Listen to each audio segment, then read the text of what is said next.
Ya. Dok, flu tulang ini disebabkan oleh virus chikungunya yang ditularkan oleh nyamuk. Ini fakta atau mitos, Dok? Fakta. Ya, jadi memang betul sekali ya bahwa sebetulnya flu tulang itu adalah istilah di awam, Dok ya. Istilah di awam ya, flu tulang ya. Jadi flu tulang itu sebenarnya adalah virus chikungunya. Nah, tentunya pemirsa di sini harus tahu ya, bahkan mungkin pingin tahu ya kenapa kok jadi flu tulang ya. Betul. Bisa flu tulang. Nah, itu. Karena gini, untuk virus chikungunya ini sendiri ya, dia itu memang penyebabnya itu sama dengan virus penyakit demam berdarah. Ya, jadi nyamuknya ya, nyamuk si pembawa virusnya itu sama. Jadi nyamuk Aedes aegypti atau Aedes albopicus ya. Dari orang digigit nih, satu orang menggigit, nyamuk itu menggigit ke yang lain. Jadi nyamuknya sama. Hanya memang gejalanya itu berbeda.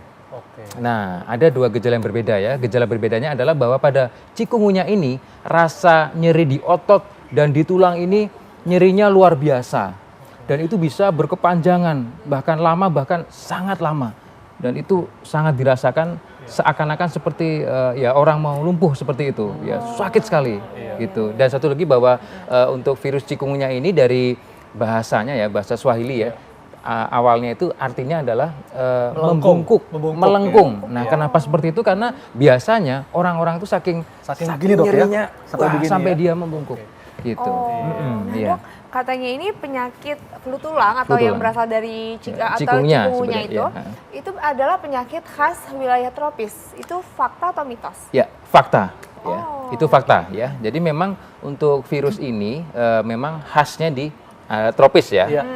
Awal mulanya dulu ada virus chikungunya ini ada di Afrika ya, di Tanzania. Itu sekitar tahun 1950 sekian. Awalnya dari sana, kemudian dia masuk ke Indonesia sekitar tahun 1970 atau 80-an. Di Samarinda pertama kali, Dok ya? Oh iya, Samarinda betul ya. Iya, awalnya tahun 1990, kemudian sempat terjadi wabah di Indonesia. Dan juga sempat terjadi KLB atau kejadian luar biasa sekitar tahun 2000-an.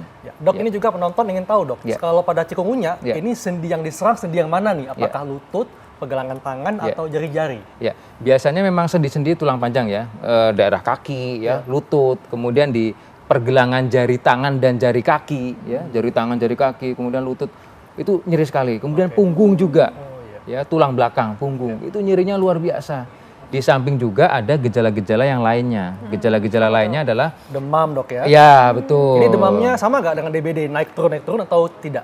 Ya, beda ya. Jadi kalau demam berdarah itu dia demamnya tinggi terus ya. Tinggi naik turun kan? Naik turun.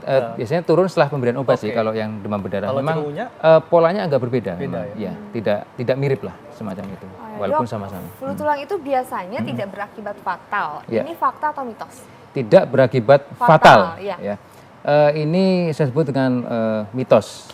Ya. Berarti berakibat fatal, Dok ini. Jadi gini, bisa berakibat fatal jika gitu ya, jika tidak ditangani dengan baik dan benar ya. Maksudnya begini. Jadi untuk khusus ya, kita sebut ya, kita berbicara di sini virus chikungunya. Memang virus chikungunya ini jarang yang mengakibatkan kematian. Jarang yang mengakibatkan hingga shock. Ya, pendarahan itu jarang pada virus chikungunya ini. Bedanya ada ya, Dok, ya? Dilaporkan ada, sempat ada juga. Walaupun jarang. Oleh karena itu inilah bedanya dengan virus demam berdarah begitu. Tapi pemirsa di sini juga tidak boleh mengecil artikan ya, dalam arti kata jika kita tidak serius, penanganannya tidak tepat atau bahkan terlambat juga bisa berakibat fatal, ya, bisa. Oleh karena itu harus serius ketika kita ada masalah, ada demam, mual, muntah, kemudian dia pusing dan lain sebagainya, gejala virus harus dikomunikasikan, dikontrolkan ke dokter barangkali. Tapi katanya Dok, penyembuhan flu tulang itu cukup dengan banyak istirahat saja dan banyak minum. Itu fakta atau mitos? Itu mitos.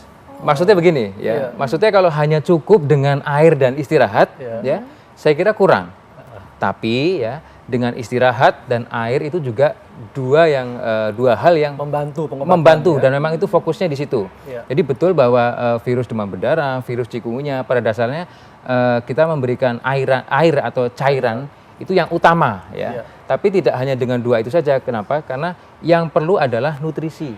nutrisi itu. Ya, nutrisi itu penting ya, karena bagaimanapun juga judulnya virus, kita perlu makanan yang berprotein tinggi, makanan yang bergizi untuk meningkatkan kekebalan atau daya imunitas, daya tahan tubuh, sehingga penyembuhannya lebih baik. Karena namanya virus harus dilawan dengan tubuh kita sendiri. Betul banget, Dok.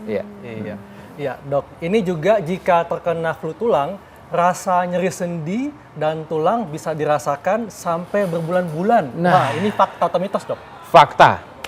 Iya, ini betul sekali. Jadi memang kok bisa sampai berbulan-bulan? Iya, jadi itu memang karakter dari virus cikungunya. Tapi demamnya udah berhenti, Dok, ya?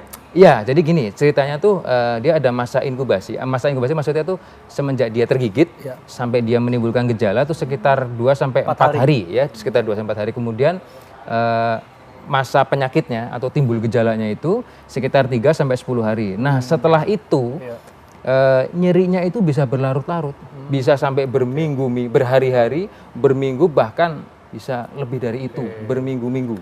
Sakit sekali. Nah, itu banget ya. Oh, sangat. Makanya tetap butuh pengobatan yang serius juga, Dok, ya. Yang serius ya, yang tepat ya dari dokter dan tenaga medis. Dokter, ada nggak, Dok, tipsnya nih, Dok, supaya terhindar dari flu tulang ataupun bagi yang sudah mungkin terkena flu tulang ini bisa mempercepatlah proses penyembuhannya? Oke. Untuk pemirsa ya, tips dari saya buat yang belum terkena nih ya, buat yang belum terkena usahakan untuk lingkungan di sekitar kita dulu ya. Lingkungan ya, tempat-tempat yang bisa menjadi tempat si nyamuk itu tumbuh ya. Kita harus membuang ya barang-barang yang tidak terpakai, kemudian menguras bak mandi, kemudian pot ataupun selokan dan sebagainya, dan menutup. Ya, dan tidak salah juga kita juga bisa menaburkan semacam abate ya, gitu, menaburkan. Jadi dan tadi ya menutup, menguras, membuang dan menaburkan. Pakai penangkal nyamuk, Dok, ya. Ya, itu bagi betul sekali, itu bagi yang belum terkena. Bagi yang sudah terkena tentunya harus menjaga daya tahan tubuh kita. Setuju. Makan, minum, istirahat, cairan cukup. Oke. Baik, Dok, terima kasih. Banyak ya. Jadinya oke, nggak terasa 1 jam. Udah semua ini dan saatnya kita pamit. Ya, jangan lupa untuk terus saksikan Ayo Hidup Sehat setiap Senin sampai Jumat jam 1 sampai jam 2 siang waktu Indonesia bagian Barat hanya di TV One. Dan Anda bisa baca resumenya di laman fifa.co.id. Saya Hekal. Saya Intan Samadina. Indonesia, Ayo Hidup Sehat.